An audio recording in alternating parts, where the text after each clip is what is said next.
আমি সর্বপ্রথমে বলতে চাই মহান রব্বুল আলামিন নিকটে এত সুন্দর আমি একটা সুযোগ পেয়েছি কথা বলার।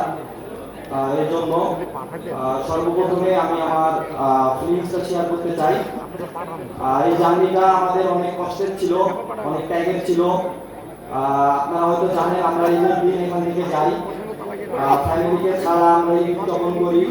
এবং আমি দেশ থেকে যাওয়ার আগে বলছিলাম যে ট্রফিটা নিয়ে আমরা দেশে ঈদের মতো উদযাপন করতে চাই এবং আমরা সেটাতে সফল হয়েছি। আল্লাহ আমাদেরকে দিয়েছে সেই ট্রফিটা।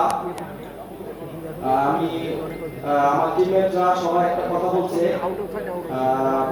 ক্রীড়া ও প্রতিমন্ত্রী স্যারের কাছে আমার নিকট আবেদন, যেহেতু এটা সাব-20 আমরা চ্যাম্পিয়নশিপ অর্জন করছি, এটা নতুন সরকার গঠন হওয়ার পরে এই প্রথম ফুটবলে কোনো সাফল্য আমরা অর্জন করতে পারছি।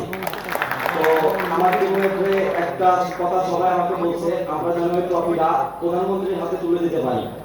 সেই ব্যবস্থাটা যদি আমাদের ক্রীড়া প্রতিমন্ত্রী আমাদের করে দেয় তাহলে ভালো হবে। সেই সাথে আমি আমার ফুটবল ফেডারেশনের সভাপতি স্যারকে ধন্যবাদ জানাই। তিনি আমাদের অনেক কিছুই দিছে, অনেক ফ্যাসিলিটি দিছে, 5 স্টার হোটেলে রাখছে ন্যাশনাল টিমের সাথে। কিন্তু আমার টিমমেটরা তার কাছ থেকে আরো অনেক কিছু আশা করতেছে। তিনি অনেক কিছু আমাদেরকে ভালো কিছু উপহার দিবে, এটা আমি বিশ্বাস করতেছি।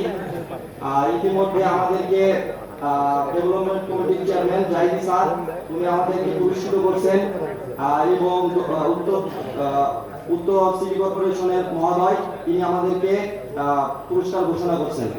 তো আমি স্যারের নিকটে বলতে চাই যে আমরা যেন এই ট্রফিটা প্রধানমন্ত্রীর হাতে তুলে দিতে পারি। এই কথা বলে আমরা আমার সংক্ষিপ্ত বক্তব্য শেষ করছি। আসসালামু আলাইকুম।